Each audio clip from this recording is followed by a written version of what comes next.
It seems like over the last 15 years, more or less every Chinese automaker has declared their intention to enter the US market.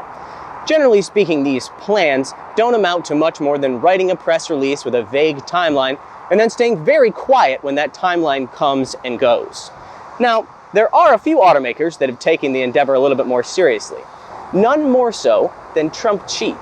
That is why I'm very excited to get a go in this Trumpchi GA8 and find out what, if anything, we Americans might be missing out on. To be fair, Trumpchi was pretty forward about the fact that their planned push into the American market will be built around their SUV lineup, particularly the GS8 full-size SUV. But I think this, their flagship sedan, can give a pretty good idea of what they can offer in terms of design and quality.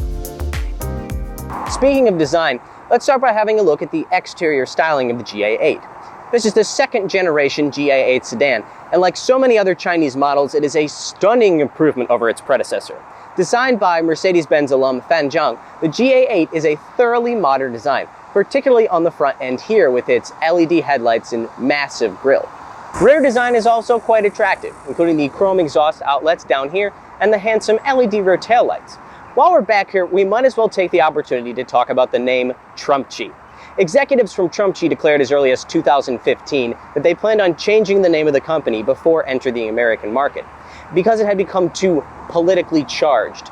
Something tells me they haven't changed their minds about that in the past 5 years. You may also be wondering about the G badge here. A Trumpchi is actually a brand built by a company called Guangqi Automotive, hence the G logo.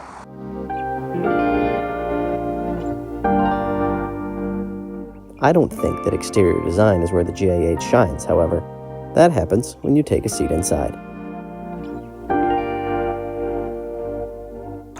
The interior is lovely, easily one of the best I've seen from any Chinese brand.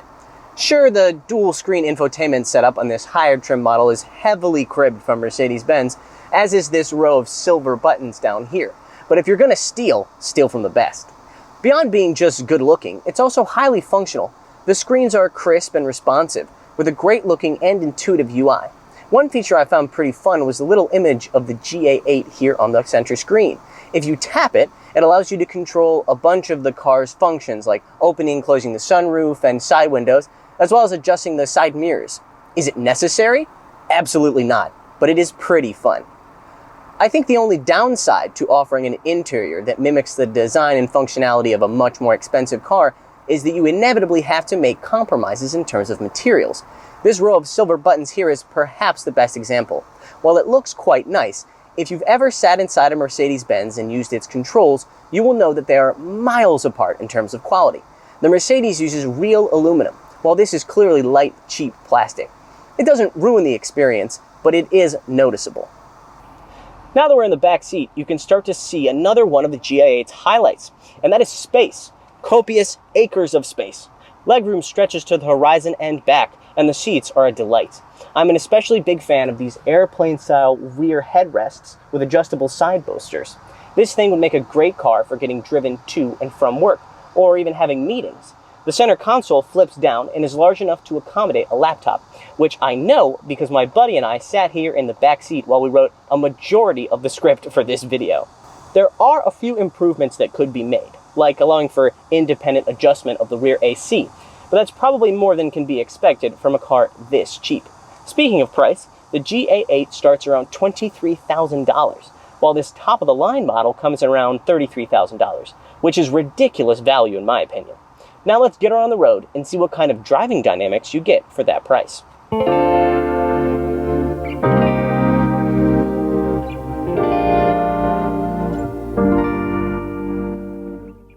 But first, the all-important power specs.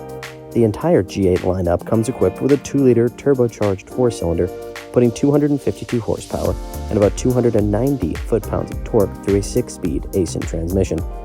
The resulting 0 to 60 is an adequate, if not thrilling, 10 seconds. But at this point, you've probably guessed that high performance is not on the GA8's to-do list.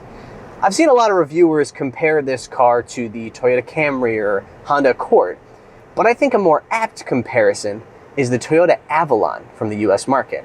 This is a car built to creamily float over imperfections in the road while keeping its passengers separated from the outside world. If that is indeed its mission, it is a roaring success. This thing goes over road imperfections, speed bumps, that type of thing, better than some cars that cost twice as much. The only way you can break that beautiful silence is by flat-footing the accelerator pedal. That way you can actually hear the little 2-liter up front rev out. It's not a melodic engine, but that doesn't really matter because you almost never hear it. The Aisin 6-speed transmission is a bit of an oddity in a world of 7-speed DCTs and 8, 9, and 10-speed automatics, but it does its job well enough. There's a sport mode, but I have really never felt the need to use it. That's also the reason that I am not going to talk to you that much about the handling of this car. It, suffice it to say, is stable in the corners and maybe has a little bit less body roll than you might even expect.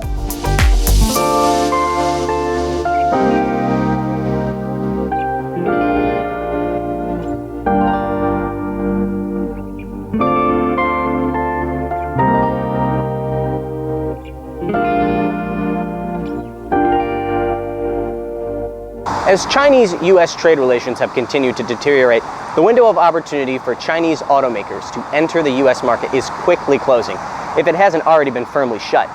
You see, in the past, foreign automakers entered the US market as imports, without needing to first build local factories. But that won't work for Chinese automakers anymore. Thanks to all the tensions about US-Chinese trade imbalances, the only chance they have is to start building cars inside the United States, which requires a much bigger investment. But putting aside geopolitics for a moment, how would the GA8 fare against the competition in America? Well, I think that Guangqi is right to focus on an SUV-heavy lineup if they do ever enter the US market. But if those models offer anything close to the quality and value that's on display here, I think they have a real chance of winning over a lot of buyers. Now we just have to wait and see if they ever make it. Thanks for watching.